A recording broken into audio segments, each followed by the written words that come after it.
You're one connection away from millions of dollars, and I'm going to tell you how to access it. So my friend told me about a guy he knows that buys properties cash and seller finances it to buyers with low money down. And this type of deal is the exact deal that millions of people are looking for, and I'm great friends with a person that can make an introduction.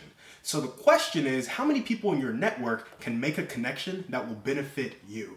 And here are 5 things to do to make sure you maximize your connections. So first, surround yourself with good people because figs don't grow from grapevines and good things seldom come from hanging around bad people. Second, have clarity and focus so your goals and actions make them think of somebody specific in their network. Third, share progress to stay top of mind. And fourth, let them know how important it is to you and exactly how they can add value to you. And fifth, give with no expectation. Do this by having a plan to succeed despite their connection. And do these 5 things and access the one connection that you need to accelerate your progress. So first and foremost, when you're thinking about accessing your first degree network, second degree network, and third degree network to unlock the millions of dollars in your network, you have to surround yourself with good people. If you're always hanging around with people who are working minimum wage jobs and they have parents who probably work minimum wage jobs and the only wealthy person they know might be the banker that services their debt.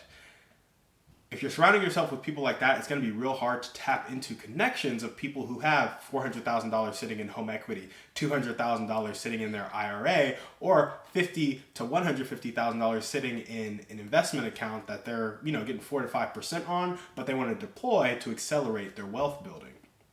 When you surround yourself with good people, and I'm not putting a moralistic term to this. It's not you are a good person if you're rich, you are a bad person if you're poor. It's more good people in the sense, are they financially intelligent? Are they working their resources? Because even if you find somebody who's dirt poor, but they have a really good work ethic and they're really educating themselves and they're constantly expanding their network, that is a really good person to know. For example, I'm not somebody who has $400,000 in my IRA right now, but in 10 years, I'm going to be a solid candidate for really making connections that will change people's lives. And that'll happen through my podcast, through my business dealings, and just how I carry my life. And that's because you can see me, see what I'm doing every day, and then kind of get the trajectory of my life. I could die in the next 5 years. That could be totally off. But it's not, don't surround yourself with broke people. Only surround yourself with rich people. It's surround yourself with people who are trying to do big things with big people and are making big moves. Granted, depending on how urgently you need capital to expand your own business dealings, you might want to surround yourself with 90% people who have the money now and 10% visionaries who are going somewhere big. Because you can meet me right now and I'm probably not going to give you the capital to change your life. I might give you some ideas or tips with sales and marketing that could change your life based on some books I've read and some stuff I've done. But all in all, you want the people who have the capital now, and want a more passive side of things. I'm the partner if you want to split equity and split responsibility. Capital partners kind of want some passive growth. They tend to have a family. Maybe they're not trying to spend a lot of energy doing the work because they have other things they're focused on in life.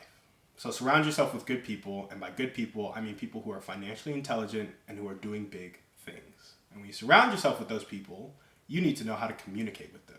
And that equals clarity and focus. When you're clear on your goals and you're focused on your goals, people will know how to help you.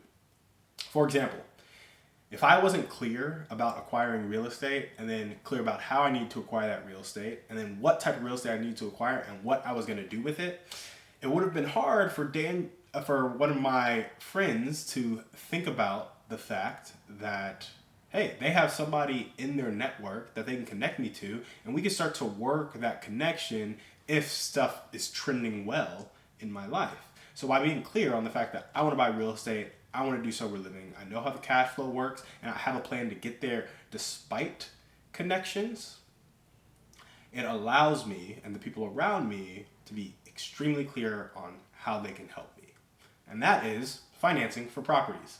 I'm buying properties, I need the financing. Really simple. And as you know in Rich Dad Poor Dad, Robert Kiyosaki says, keep it stupid simple, the KISS method. By doing that, you can enable or empower the people around you to help you. And then share progress regularly. And this is really to stay top of mind. You're clear, you're focused. I am working on my goals every day.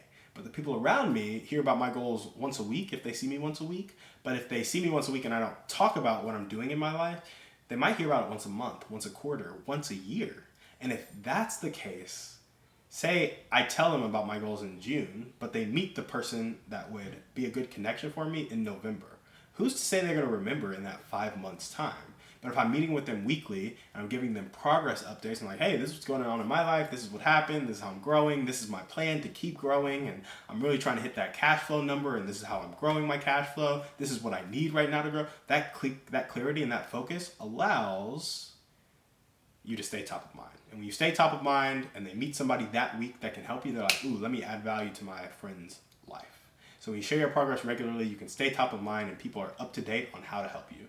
And when you share the importance of this in your life in that conversation, you're like, look, yeah, I have a job, and yeah, I'm married, and I'm really trying to make sure my family and my future family is set up well financially. That's why this is so important to me. I want to take care of my wife, and I want to take care of my future kids, but also my immediate family, my siblings, my parents. To do all of that, I need more money than I can just make in a job with my current job prospects. So I either A, need to be scaling my career, which I don't have a clear outline for that. Everything is kind of businessy, or I need to be operating my own business, which I do have a clear pipeline for that, and it's more aligned with what I want to do, and that's why this is important to me. It's aligned with what I want to do, the impact I want to make, and the needs and responsibilities that I should need to take care of on a daily basis going forward. Because of that, it's just about the most important thing in my life. It's more important than my W-2. It's more important than, just shooting the breeze with friends on a Friday night. There's not many things that trump the business stuff I'm trying to do at this point in my life. And if you know that it's that important to me, then you know the number one way you can add value to my life is by helping me with my business dealings. And it's important that you communicate that with people, because if they think something else is more important, they'll try to help you there. But if they know what is the priority in your life, it's like, I got God, I got family, and then I got business, and business is propping up the family side of things. And so really, it's like, yes, I need to take care of my family, but there are certain ways you do that, and then outside of that time, I'm doing business. And all of this is to obey God, right? And so my friend, it would be a huge value add to my life if they're like, hey, you're getting a little too much on the business side. Are you all right with God? That's a great conversation to have. Or, hey, I noticed you needed some capital. I know somebody who can add some capital. That's a great conversation to have. Or, hey, you started to neglect your wife because of business. That's a great conversation to have. Any other conversation, it's not as valuable to me, because those are the three things that are my priorities. So when they know what's important, they know how they can add value, and you make those priorities known. The fifth thing, give with no expectation. So after you've surrounded yourself with good people, you're clear and you're focused, so they know exactly how to help you. And then you're sharing progress regularly, so you're top of mind. Once all that's done, and they know how important this is in your life, the only thing left to do is to give with no expectation. And this is by having a solid plan to achieve your goal, despite whatever connections you may be hoping for in the future. For example, until we're living, it would be nice if my buddy connected me to his friend and got me a house for $0 out of pocket. That would be amazing. I hope I acquire properties like that in the future. However, right now, I'm getting a plan together where I'm going to use business credit to acquire the properties. Why? Well, I don't want to put unnecessary tension on that friendship, because I feel like he's stopping me from hitting my goals. That would be taking the extreme ownership off of myself and blaming somebody else for my issues. So I'm taking extreme ownership. I'm creating a plan that will get me to my goal regardless. And then in the meantime, I'm networking and telling people my plan and kind of where the gaps are and where I need value. But also, I have plans to fill those gaps. So right now the gap is capital. I have a plan to fill that. And even though my friend knows somebody who can help me with the capital, it's not frustrating to me that he didn't make the connection like immediately. Because it's like, dude, I'm not here for those connections. I'm here for friendship first and foremost. To love, not to be loved, right? It's nice if I am loved, but it's so much more fulfilling to love. And loving is a very big concept, but when you break it down into a small day-to-day action, it's really giving. It's really not insisting on your own way.